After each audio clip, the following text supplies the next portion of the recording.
A very good morning and welcome to my channel. So I've realized that over the past few years, I've been talking about teenagers. I've been talking to teenagers. So there's this one trend that has been coming up all the time, and this is the issue of friendships.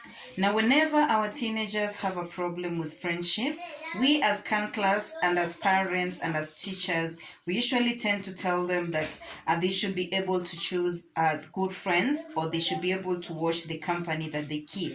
However, none of us has taken the initiative to explain to them what exactly we mean by good friendships. Now, I know that half of this might be because that we ourselves do not understand exactly what it means to have good friendships, or maybe because we have not taken the time to really demystify what good friendships are, so that we can explain them to our children. So today in Parenthood, I want us to explain the issue of friendships. I want us to look at the characteristics of a good friendship, so that our children can be able to understand it and can be able to apply to it when they're looking for friends. Now, whatever I'm going to say today, part of it I got from a book called The Company We Keep in Search of Biblical Friendships by Jonathan Holmes. And this gentleman tries to explain to us exactly what are the components of a good friendship according to the biblical view of it. So, according to this guy, he has come up with the 4 parts that a good friendship must have. And the first one is constancy. And under constancy, it says that a good friend should always be there for you. That means that in troubled times and as well as in good times, your good friend should always be there to support you, to listen to you, to walk with you through the journey of life and exactly what you're going through at that particular time. Something else that a good friendship has is something we call candor. And under candor is whereby your friend should be able to speak the truth to you in love at all times. And we expect that your friend is going to tell you exactly what you're doing right or what you're doing wrong and how you can be able to correct it. So that means that your friend at all times should be able to tell you the truth, not sugarcoat, not lie, not try to absorb you of anything wrong that you've done. However, a good friend should always tell you the truth. The third thing is that your friend should be careful. Now, under carefulness, this is wisdom in consideration of how they live according to the friendship. They should be wise in how they live. That means that your friend should not, number one, lead you into sin. Number two, put you in difficult situations. Or number three, mislead you intentionally. So this friend of yours should be able to be careful with their lives, so that in extension, they're also careful with your own lives. So you don't expect your friend, to do things which will put both of you in trouble or things like that. And then finally, counsel. And that is, a good friend should be able to counsel you, to advise you, to find the nice things that you people can be able to do together. You should constantly seek the counsel that you need together from your elders, from whoever. So when you find a friend, these are the 4 things you should look for. We've said constancy, candor, carefulness, and counsel. Those are the 4 things. And then something else you should watch out when it comes to your friends is their attitude and their goals. What is their attitude towards life? Does their attitude align with your attitude?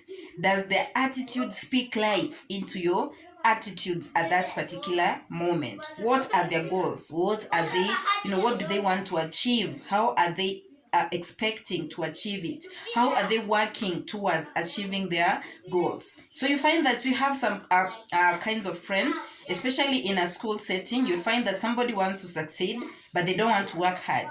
Somebody has a very poor attitudes towards maybe mathematics or some other subject and things like that. So what is the attitude that your friend keeps towards life, towards spirituality, towards themselves, towards everything else? How do they look at it?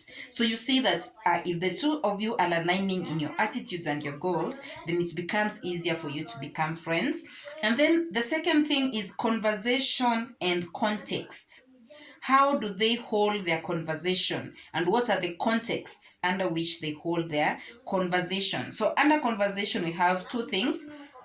And number one is, are they having the time to hold, deep conversations with you? Are they taking the time, to demystify the issues that you're having and find ways of solving those issues?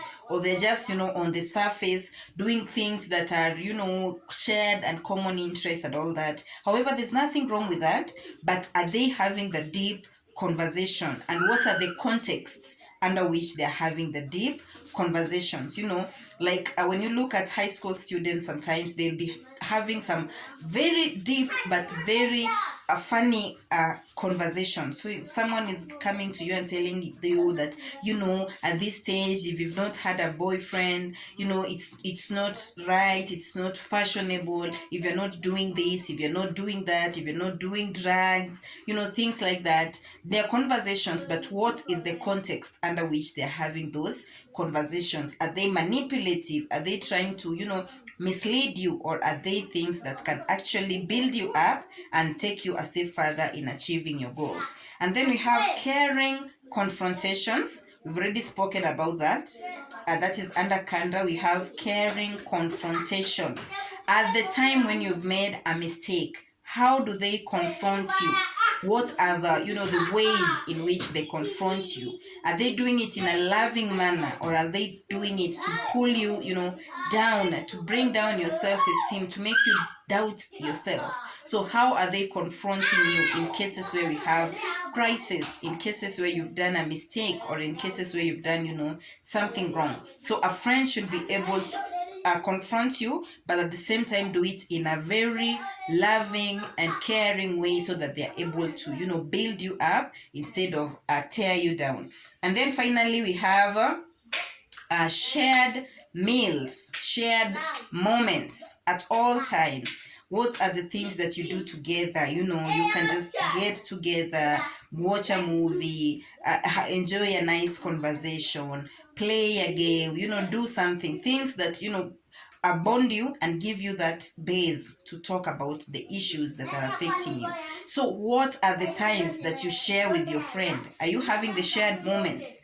Are you having the shared meals? Are you having the shared interest? Or you just bump into each other and you're off to your next thing that you're supposed to do? So friendships are not supposed to be quick, they're not supposed to be superficial, and they're not supposed to be based on surface things. A friendship is supposed to be a place where you are safe. You can share, you can talk, you can get counsel, you can get advice about the things that are facing you in your day-to-day lives. And then finally, we look at the threats to these friendships. And number one is an incomplete grasp of friendship. Now this, I think, is the major one, an incomplete grasp of friendship. You don't understand what a friendship is supposed to be. So anytime someone has talked to you more than twice, you think they're your friend.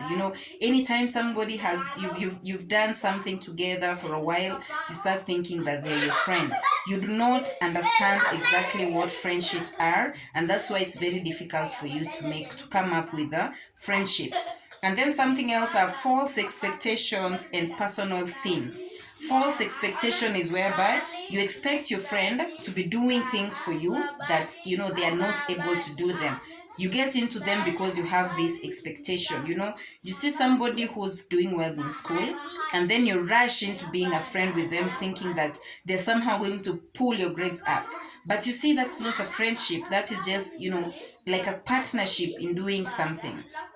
And then when they fail to do that, now you start thinking that, oh my God, they were not my friend. How did they do well and I didn't do well? How did this and this happen? But in essence, you got into that friendship with false expectation. And then we have personal sin, whereby the sins that you have done are the ones that are getting you into a friendship.